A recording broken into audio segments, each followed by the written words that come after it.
Hello, xin chào các bạn đã quay trở lại với review 5 phút.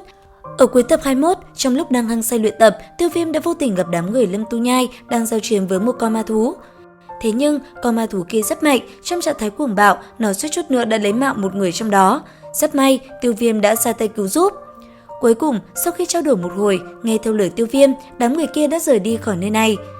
Còn Tiêu Viêm, nhân cơ hội không có ai cản trở, anh ấy đã quyết định quay trở lại cho con ma thú kia. Và ngay khi Tiêu Viêm xuất hiện, con ma thú kia cũng tới. Lúc này đây, trong tình thế đối mặt với con ma thú kia, Tiêu Viêm vẫn vô cùng lạnh lùng. Tuy nhiên, con ma thú kia trong trạng thái cuồng bạo vẫn rất cường hãn. Chính vì vậy, Tiêu Viêm đã quyết định dụ nó xa thật xa khỏi hang ổ của mình. Còn con tuyết ma thiên viên kia, nó bây giờ đã thực sự nổi giận. Ở trong tay nó, một luồng lốc xoáy cấp tốc thành hình. Sau đó, bay người lên không trung, nó liền vung cánh tay khổng lồ đập thẳng về phía người Tiêu Viêm. Thế nhưng, cũng đúng vào lúc này, từ trong người Tiêu Viêm, một luồng ánh sáng bảy màu đột nhiên sáng lên. Sau đó, thân ảnh con mãng xà khổng lồ đột nhiên xuất hiện và đánh thẳng tới người con ma thú kia, khiến thân thể nó bị văng ngược lại. Lúc này đây, Tiêu Viêm quay người lại, nhìn thấy Thôn Thiên Mãn xuất hiện, anh ấy cũng vô cùng bất ngờ. Tuy vậy, cũng nhờ có nó cầm chân con ma thú kia, Tiêu Viêm đã rất nhanh tìm được đường đi vào bên trong hang động, nơi địa tâm thối thể nhũ ở đó. Lúc này đây, chậm rãi bước đi trong sơn cốc, Tiêu Viêm cẩn thận quan sát. Ngay lập tức, khối thạch nhũ trước mắt đã làm anh ấy chú ý. Và rồi rất nhanh, dưới sự chỉ điểm của Dược Lão, Tiêu Viêm cũng phát hiện ra địa tâm thối thể nhũ và nhanh chóng lấy nó đi. Tuy vậy, theo lời của Dược Lão, còn có một thứ chân quý hơn. Bởi vậy, Tiêu Viêm cũng lập tức bay người về phía khối thạch nhũ kia. Sau đó, bàn tay ấn nhẹ vào bên ngoài, Tiêu Viêm liền khiến khối thạch nhũ kia xuất hiện một lỗ nhỏ. Thế nhưng, khi cho tay vào bên trong, Tiêu Viêm mới có cảm nhận kinh người. Và theo như lời Dược Lão, thực sự đây mới chính là địa tâm thối thể nhũ, còn thứ mà Tiêu Viêm lấy được khi nãy chỉ là do nó chảy ra mà thôi. Tiếp theo, sau khi quan sát một hồi, làm theo lời Dược Lão, cuối cùng Tiêu Viêm cũng thành công lấy ra được địa tâm thối thể nhũ. Sau đó, lưu lại một ít địa tâm thối thể nhũ cho người đến sau, Tiêu Viêm cũng ngay lập tức phóng người lên và trở ra bên ngoài. Tuy vậy, lúc này, ở bên ngoài, tình hình cuộc chiến của Thôn Thiên Mãn và con tuyết ma thiên viên kia đã hết sức căng thẳng. Trong không trung, từng mảng băng lạnh buốt như mũi tên phóng về phía Thôn Thiên Mãn.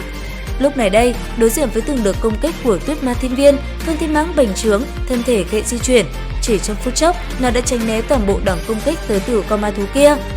Sau đó, khi Tiêu Viêm xuất hiện, nó cũng liền thu nhỏ lại và trở về cánh tay của Tiêu Viêm. Và rất nhanh, hai cánh khẽ động, Tiêu Viêm cũng ngay lập tức thoát đi khỏi sự truy đuổi của tuyết ma thiên viên.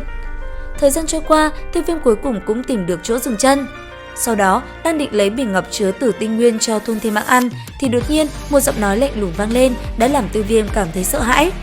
Lúc này đây, chỉ trong ít giây ngắn ngủi, một đoàn ánh sáng lóe lên, thân thể tuyệt trần của Mỹ Đỗ Toa chỉ trong nháy mắt đã xuất hiện trước mắt Tiêu Viêm. Chứng kiến chuyện này, Tiêu Viêm có chút lúng túng vô cùng. Thế nhưng, ở phía đối diện, rất nhanh Mỹ Đỗ Toa đã làm cho Tiêu Viêm phải run sợ khi nhắc cho anh ấy nhớ về điều kiện lúc trước. Nghe xong, Tiêu Viêm giật mình đứng im tại chỗ, anh ấy thực sự đã quên mất việc này.